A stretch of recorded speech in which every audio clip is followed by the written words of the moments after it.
I want to now just cut across and bring in Syed Zafar Islam, a Bharatiya Janata Party spokesperson. Mr. Islam, if tomorrow Rahul Gandhi is not allowed to speak, doesn't it practically reiterate what he's been trying to say? All the charges that he's made on foreign soil when it comes down to a threat on democracy will stick, will be real, wouldn't they?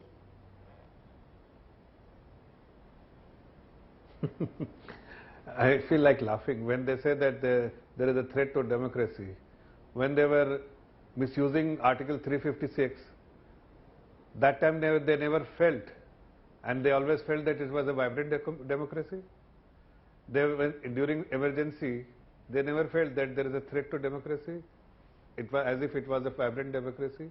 Today, let me tell you very candidly, no matter which party is in the power, no matter which government is there, India is the mother of all democracies, and it will continue to be the most democratic nation in the world.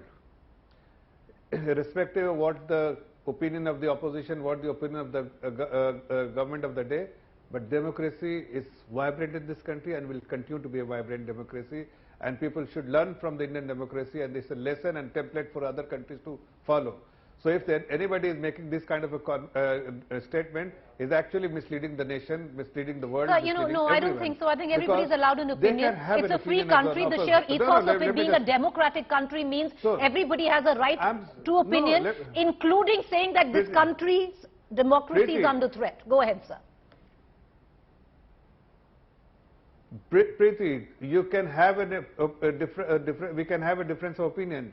You can have opinion of your own. Exactly. Your own, and you can put us in the dock, but that doesn't mean that democracy is in danger.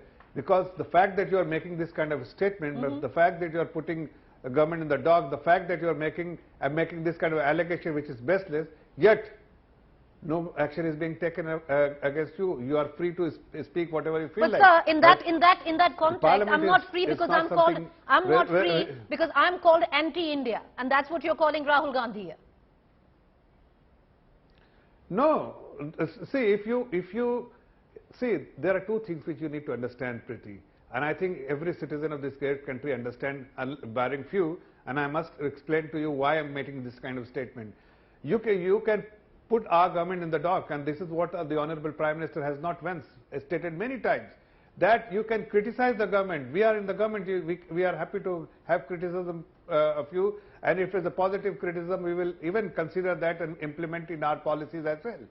But when you go to foreign countries, and where there in the parliament, in the press conference, and in every single interaction with the people of that country, and you're making that kind of statement, which is against our nation, and it's baseless, and it's all concocted story which you are making for the world, then it is for the countrymen to decide whether you are making a statement. So let the democracy speak louder than making allegations of it being anti-India. Is what what the question is.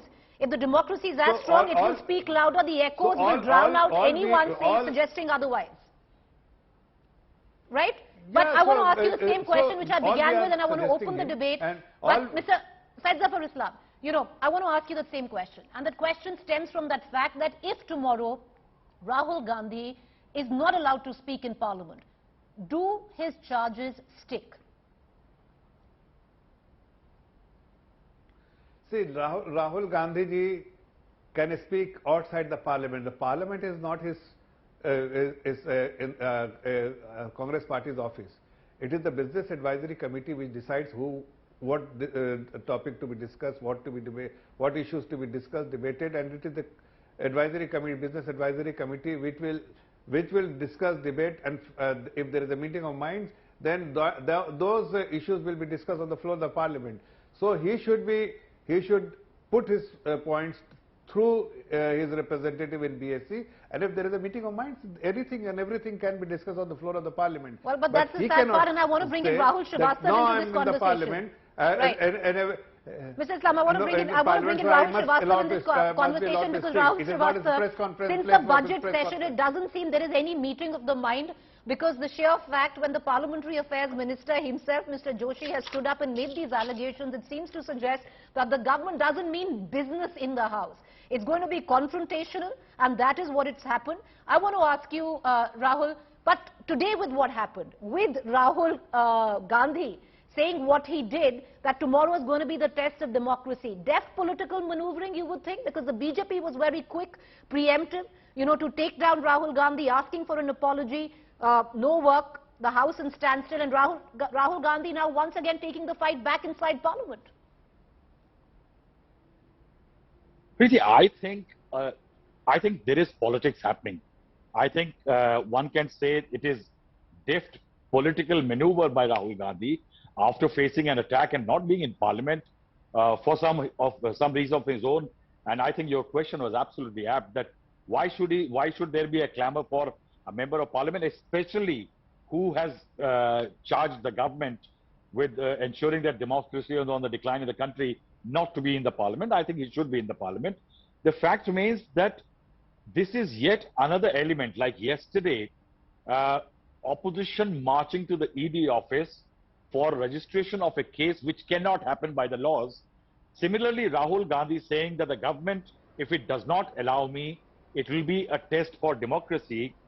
Primarily because, why I say it, it is absurd statement to make legal, officially, because Gaurav has been a member of Parliament, Zafar Islam is a member of Parliament, and I think everybody should know that when a member of Parliament makes a plea to the Speaker Lok Sabha that 4 people have spoken up against me and I want to speak, it is not the government, but it is the Speaker's discretion.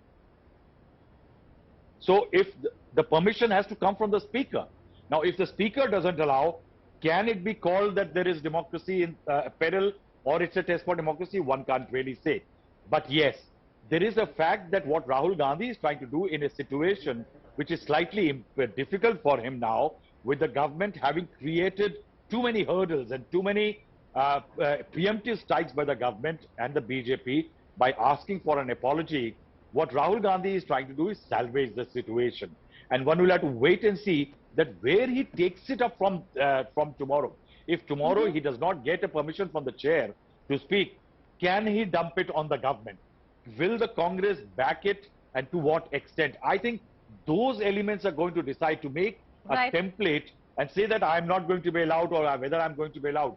And then also one point, Preeti, that when you are making an offensive, you cannot fall into the same trap on which you are being attacked on.